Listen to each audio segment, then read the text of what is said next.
So we go into our regular lesson for the day. I'm going to draw from a book that's called The Buddha's Way of Virtue. And this was published in 1920. And, you know, we have these ideas about what virtue is, and we think that it's supposed to be, you know, goody-goody. These people are nicey-nicey, and it's not.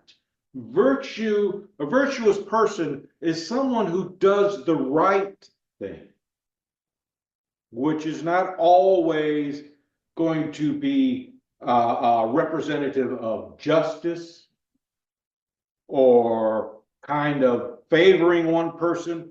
You know, doing the right thing, being fair, okay, is not always equitable to all those involved. And so a virtuous person tends to try to do the right thing.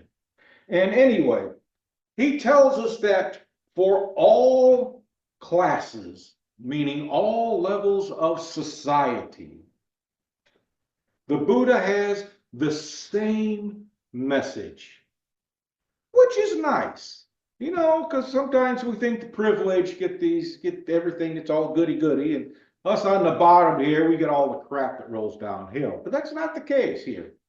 He tells us that the great reality is character, and all else are shadows not worth pursuing, for all are tainted with desire. So before we get into this a little bit, you know, what are your thoughts about that, Rachel? Just that. I don't know. I guess I like the term how you use like the shadows of and desire with it. It's very, I don't know what the word for I like it. Those are his words. Those are his words. You know, the shadows. And what are shadows? Shadows are distractions. Illusions. Yeah. Pardon? Are they like illusions, kind of? Yeah, illusions. Yeah, you're on top. You're on topic. They're illusions. They're off in the side there, and when we see them in the corner of our eye, we stop what we're doing and we go investigate. That's why they're called distractions, because they draw us from what we're doing. And desires have that tendency. You know, of course, sometimes we desire to know more, but until we actually go looking for more, such as more information, asking questions to get more information, we toy with the idea. And as we're toying with the idea, we tend not to get much accomplished. I know that's the way I am. I mean, I spent 2 hours last night just toying with the idea of getting some Bluetooth headphones and a Bluetooth transceiver or transmitter to plug into my TV, so I can I don't have to worry about disturbing the borders with the volume and everything. It was a distraction. It was a desire, a distraction. So that's what he means by that. And, you know, I just kind of got ahead of myself. But at first glance or first hearing, what are your thoughts, Sharon?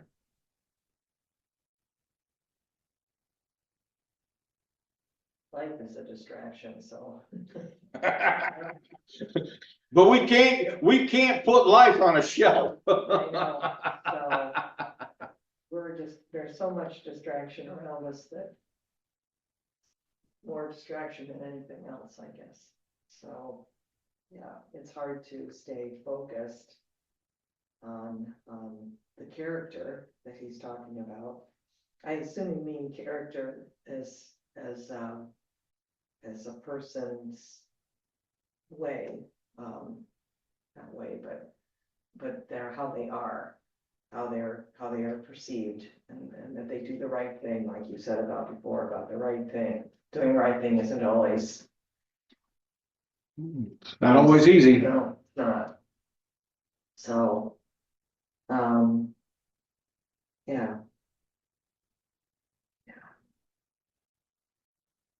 Yeah, you're on the right track. He's telling us that what we should be focusing on is developing our character. Because, well, you have to understand, in that culture, there's a lot of tradition. And not as we recognize tradition, but there's a lot of what we would term respectfulness. And in that, your character, how you present yourself, is very important. It's not about trying to get people to like you or anything. It's not about that. It's about how you treat others. If you want to accomplish something, you accomplish this through others, through how you communicate with them, through how you are with them, how you treat them. And, I wanted to make sure I got this stuff right. So I check it out. I get the definitions and everything. And, what is character? Well, character is the mental and moral qualities distinctive to an individual. And these qualities are all about presentation. It's how you present yourself. And I'll tell you something, someone who presents themselves in a way that is not frivolous or overbearing tends to be appreciated more, tends to be considered higher, much better than others. Now, typically in our culture, we want people to be like us. And we find people who are like us. And you can look at a lot of the leadership. And I'm not just talking about our political leaders, but leadership in these large corporations and such. And you will discover what type of culture we are. We are actually a very secretive culture because we don't want anybody to know what we're doing. What's the mantra? Mind your own business. Or as my mother likes to say, I'm just going to go do my own thing and to hell with everyone else. That's our culture. And it's reflected in our leadership. And because we look up to our leadership, then we tend to mimic what they do. So you could say it's a vicious circle that goes back and forth and back and everything. But it's not. Because when we make these discoveries, when we begin to ask questions, such as like our class. Why am I here? What is my purpose? Okay, that's the first step to stepping out of, not only out of the box, but out of the darkness and towards the light. And the thing to keep in mind with all of this, we hear about the light so much.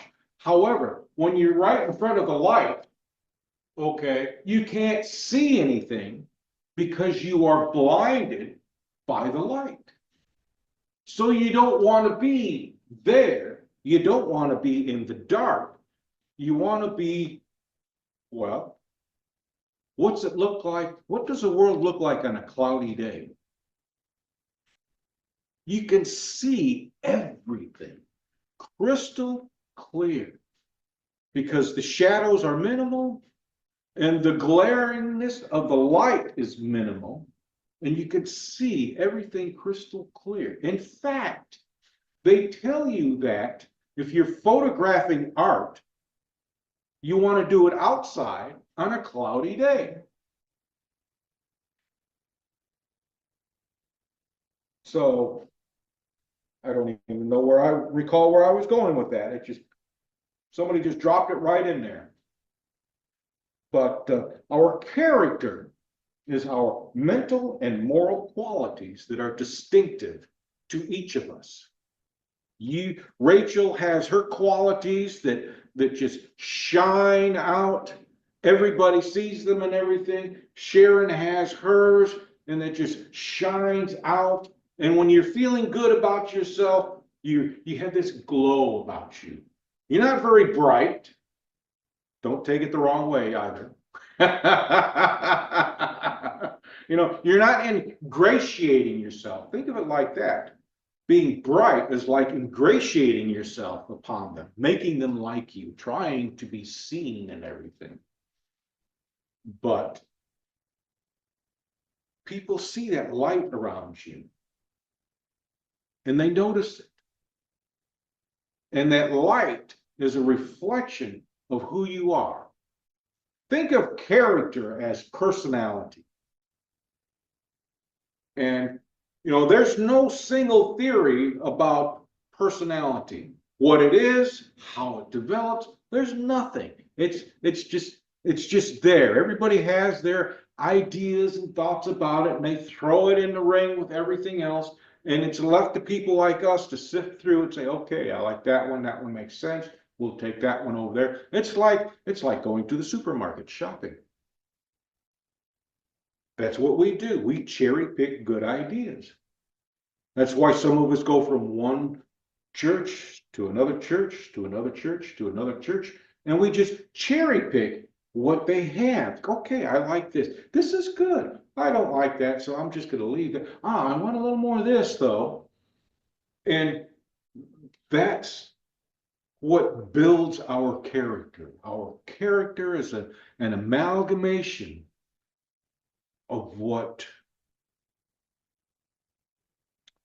trying to think of what is a good way to put it.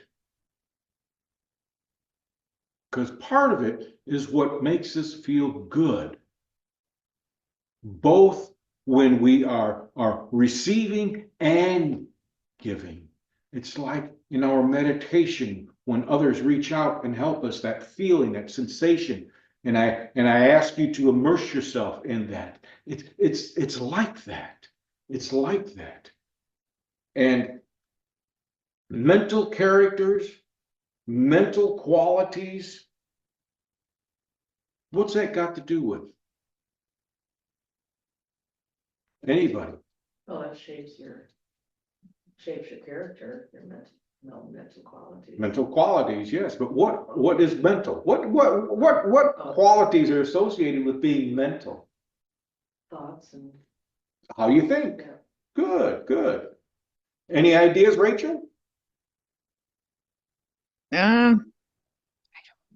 Just how you go about life, I guess. Okay, how you go about life. Okay. How you feel about everything. How your outlook of everything that's happening around you. How you take that in, how you process, how you express that. That's all mental qualities. How you sift through all that stuff that's coming through. We go back to the grocery market. How we cherry pick what's important to us. What we want to take into us. You know, what we take in mentally is every bit as important as what we take in physically. And if you like food, and then you want to be the same way with thoughts. You want to take in information that is feeding you, that is nourishing you. And I'd like to say, take in that information that makes you feel, that makes you better, but it's probably more than that. It's up to you to make that discernment. but we cherry pick. And that's what we're about. That's what our life is about, cherry picking what is best for us. How about moral qualities? Now, there's a real stickler. Moral qualities. What comes to mind with that? Well, how you behave. Um, and moral, it can mean a lot of different things. Just, well, it defines your character as well. Because if you are a moral character, then I think I don't want to say you're above board or above others, but you don't do things that are just respectful or that are in people's space. I guess you keep your distance and you respect others.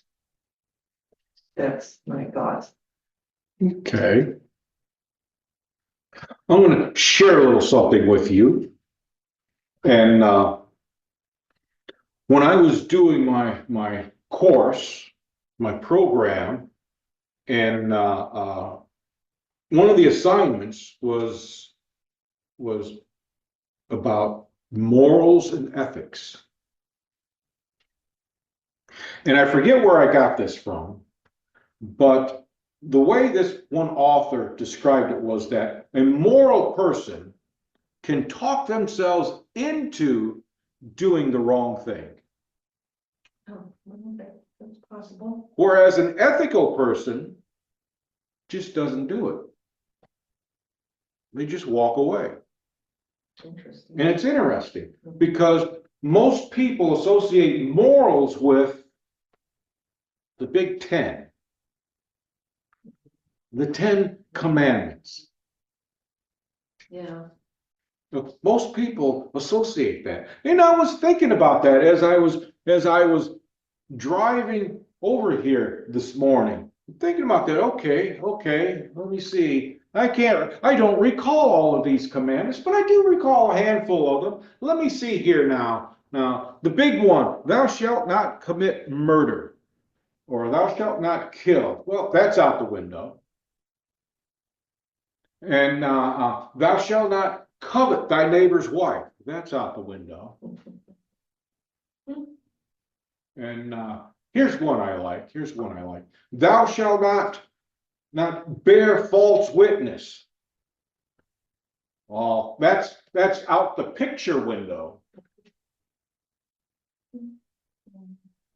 And and with that, what came to mind with me, and this is one of my favorites, because we read about, we had to study the Milgram experiments, which was where he was exploring patriotism. And he was exploring patriotism because he wanted to understand how the Nazis could do what they did, how those people who were Nazis could do what they did. So he did this study. And one of the things that he discovered was that the further away the person is from the leadership, the more apt they are to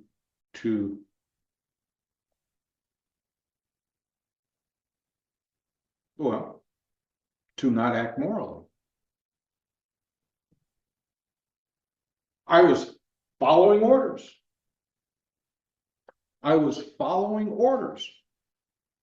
So, well, I'm not even going to go into that because that could be an altogether different one.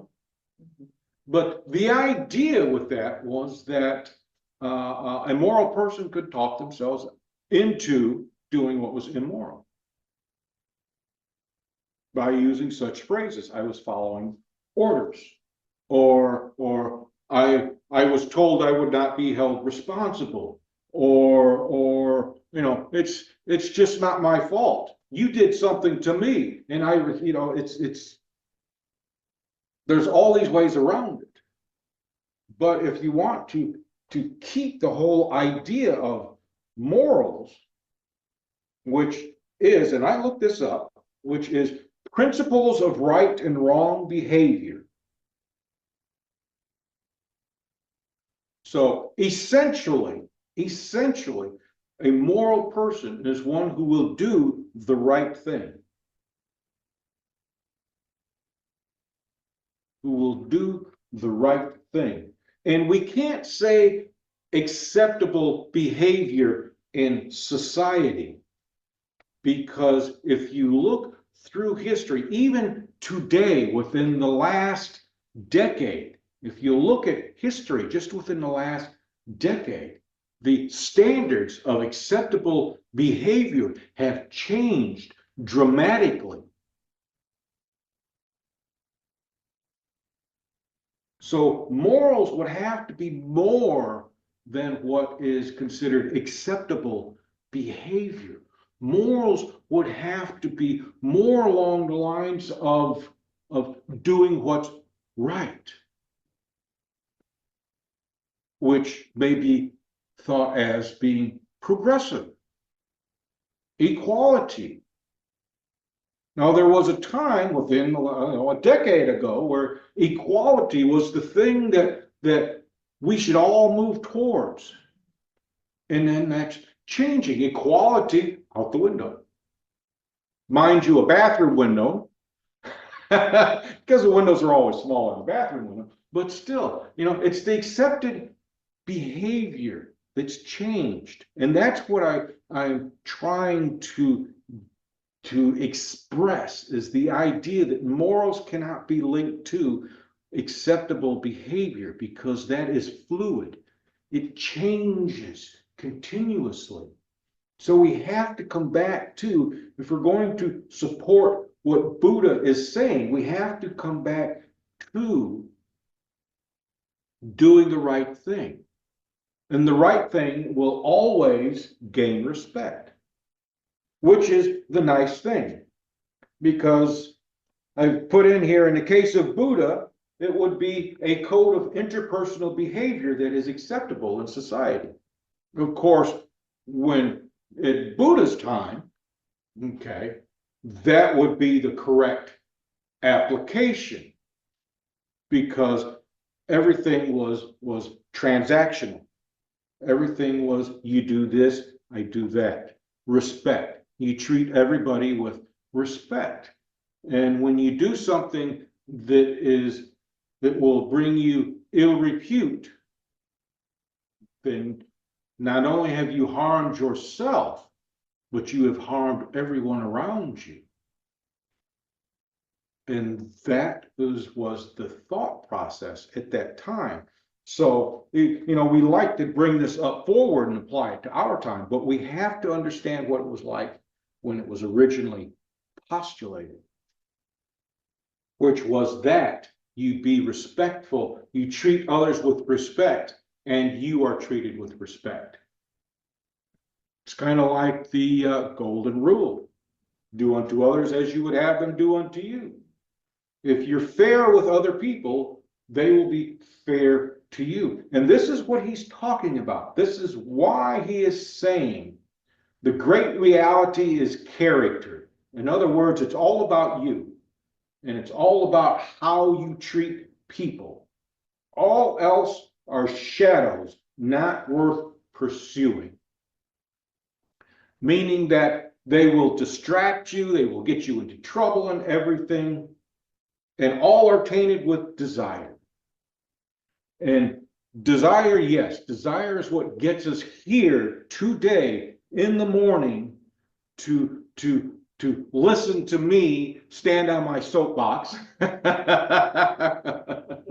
But desire is also something that can be self-fulfilling was right there, but it was the wrong term.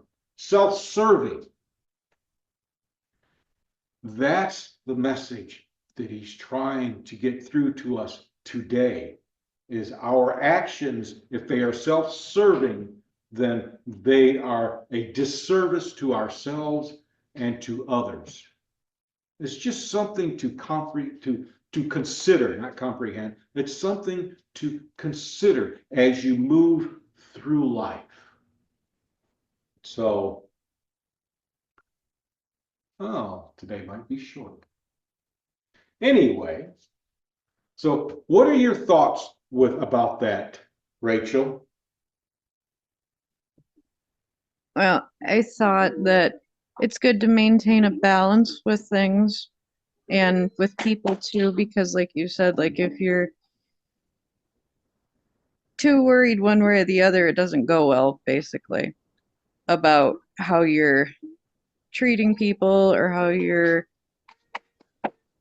what trying to say is like the reality of your character. If how do I say it? The reality of your character is more important than the illusions that are like presented to you. And so you have to decipher the balance of what's real and what pertains to you, I guess. If I said it right. I know what I mean more than I said it. You did. You said it very well. I couldn't have put it better myself. The reality of how you are presenting yourself. Because when you look at it from that perspective, not only are you considering your actions, but you are also considering the potential reaction of the person you are addressing. Did I get that right? Kinda, yeah, because you have so much of an effect on other people. You need to be conscious of that as well. So excellent, excellent. That's exactly what he's telling us. Excellent, nice job. And how about you, Sharon? That makes so much sense, does. And I can see where if you're, if you're not in a very good mood, or you're not gonna necessarily present yourself, you're very well, and probably other people pick up on that. And they aren't and it isn't necessarily them, it's you, but that doesn't mean they might not think that they've done something wrong. I absolutely, not wrong, but what's wrong with that person today? Why are they different? And I absolutely 100% understand that. 100%. Because there are days that I feel like that and I don't want to interact with people and I don't want to, but I have to, but it's probably obvious that I'm not myself.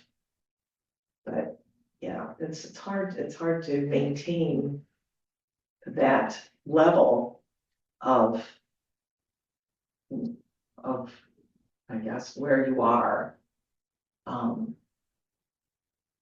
I know people that do that. I know people that are just 100% positive all the time. They never, there are no lemonade, there's no lemons in their life, it's all lemonade. If something happens to them, they still present this aura of everything's gonna be all right. And I just so respect that. It's tough to do that.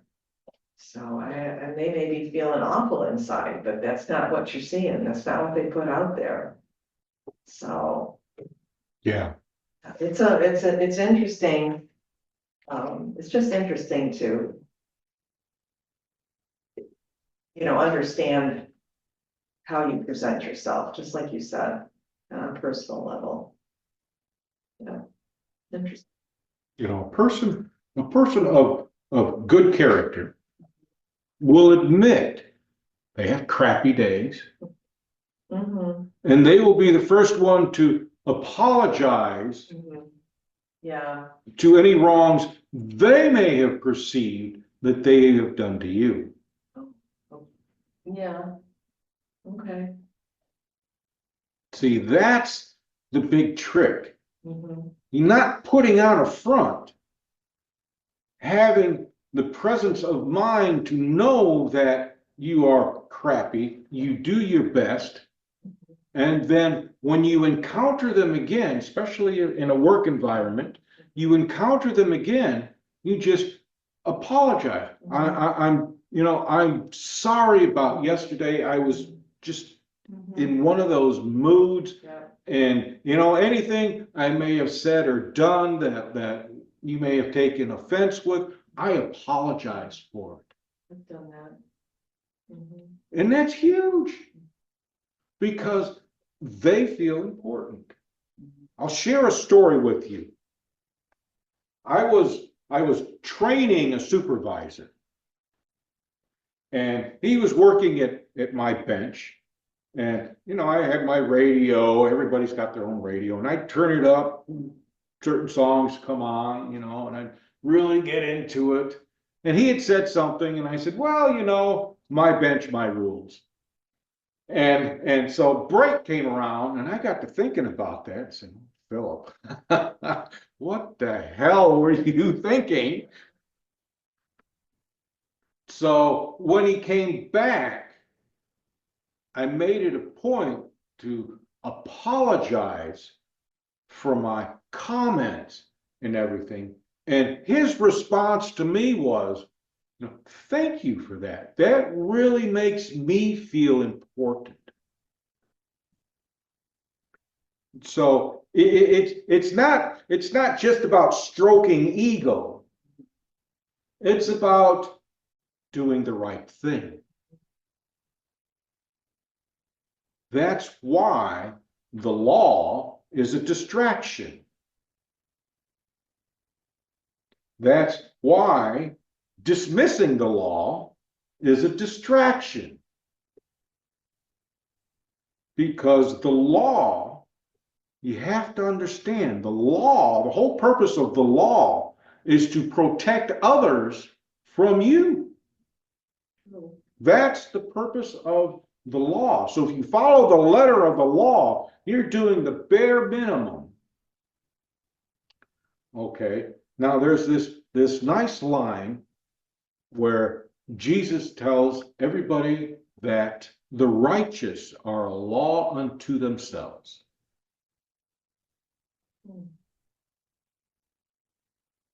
And what that means is the righteous will do the right thing regardless of the law, because the law doesn't always get it right. The law doesn't always get it right because sometimes the law is self-serving. And he points that out too, where the merchant gives the correct amount of tithing, and the old woman gives all that she has, but is short of the required tithing. And the Pharisee or whatever priest was there, got all upset about it, and Jesus looked at him, or Christ looked at him and said, what's wrong with you? This person here, the merchant, put in what was required. They gained nothing from that. The woman put in all that she had, and she was willing to give it up. She gave more than the person following the letter of the law. Meaning the spirit of the law. The spirit of the law is to do better than the law. And let's face it, sometimes we can't do what is expected of us, but we do our best. And because we do our best, we have put forth more energy, more of ourselves than the ones who just do it because that's what required, and they could do more, but they choose not to. That's what it comes down to. Those people who can do more but choose not to. Just another take on what Buddha had to say.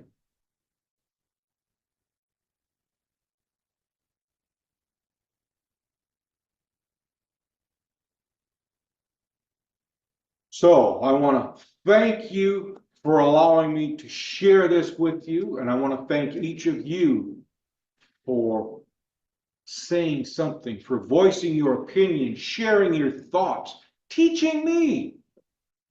I want to thank you for that.